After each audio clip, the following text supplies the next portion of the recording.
everyone, so in today's video I'm going to be showing you how to do a tree ring pour. I'm sure you can see from the imagery how it gets its name. So as you can see from the canvas, I had already done a pour but I didn't like the outcome, so I decided to just start again from the beginning. So for this pour I'm going to be using the Mars Black by Rowney. I've got the Titanium White, also by Rowney. I've got copper, iridescent copper from Pebeo Studio Acrylics, and Phthalo green from Windsor and Newton. Now I had already mixed up all my paints before recording just to save some time. So obviously you want to get your cup and just start layering your colours. Now I started with white because for a tree ring pour it all depends how you layer your colours in your cup to how it comes out. I know some people like to do it one way, some another, but I prefer to start with, say, like the lightest colour in the bottom, so I've gone with the white, and then I'm going to pour the green and copper in at the same time, just so when you pour it out you kind of get them coming out together and it just kind of has a nice transition with it.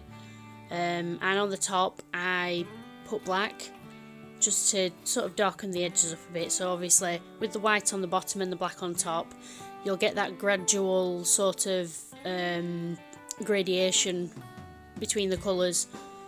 So obviously the outside is going to be a lot darker than the inside, but it does give a nice effect.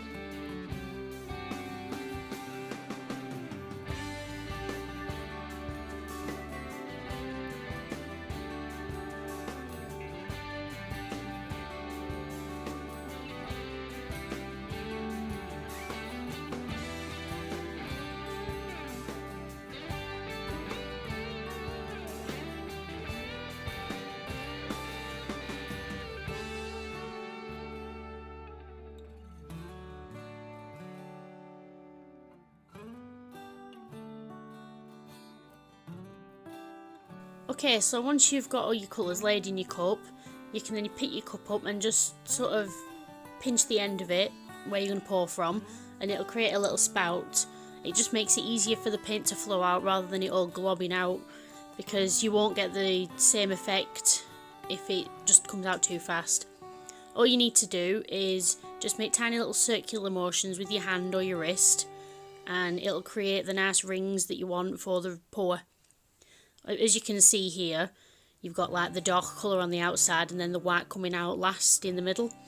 That's usually what I try and go for when I do a tree ring pour, just because it tends to have the most effect, but I suppose you can do it however you want really.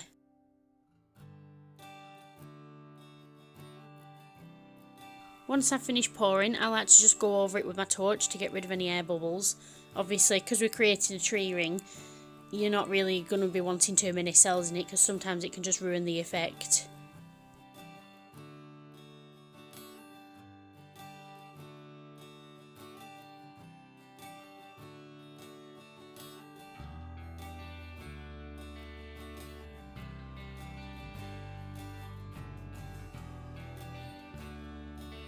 So now we're ready to start tilting the canvas.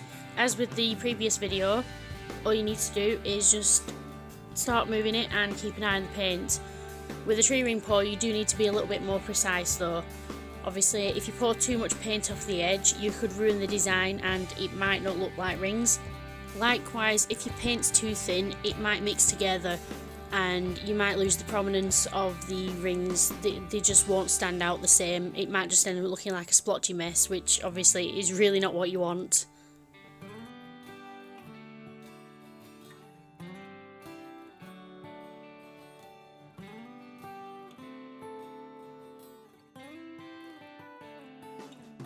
So if you just continue to tilt the canvas until you're happy with the overall design and composition of it, and then just sort of see how it goes from there. I like to try and keep mine a bit more central, like keep the rings a bit more central, as opposed to like having them really close to the edge or hanging over or whatever. But just keep going until you're happy with how yours looks. As you can see, I'm just getting rid of a bit of the excess copper on here, because there wasn't really, like, you couldn't really see rings in it. I think the copper had sort of overtaken the green a bit, but I just keep going until I like what I see.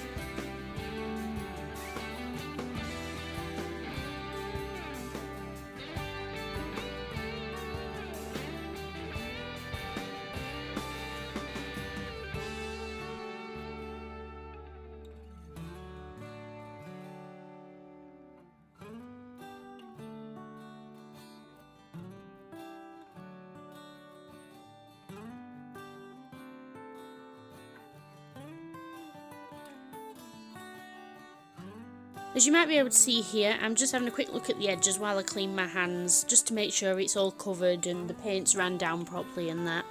And I'm going to go over it with my torch as well, just to make sure there's no bubbles lingering on the surface. And obviously it's not to create cells on this piece, because that would just ruin the effect that the rings have.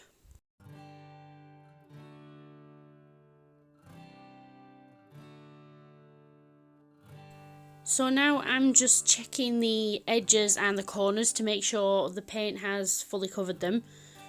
Obviously, when you're doing a tree ring pour, it does make it a whole lot easier to pour the paint sort of all the way off the edge and make sure it covers the whole edge as it flows. The corners aren't too bad, they're easy enough to cover up. It's not really going to take away from the design. But when you pour the paint off the edges, it tends to take the design with it, so you'll still get parts of the ring on the edge. Obviously, if you're having to touch up little bits that have been missed or whatever, it can kind of take away from that and ruin what the design looks like, even on the edges. Obviously, with it wrapping round, sometimes you just don't want that, it just doesn't look as nice.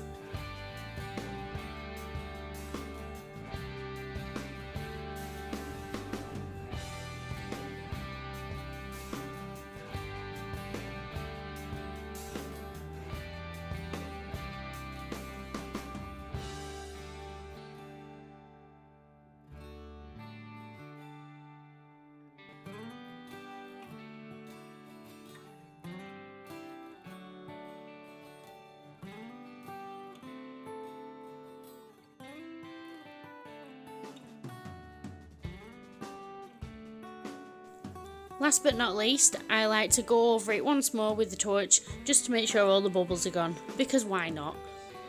But yeah, so that's how you do a tree ring pour. I hope you've enjoyed it and I hope you've learnt something. It'd be really great if you could like and comment on the video and maybe even subscribe to my channel. Thank you so much for watching.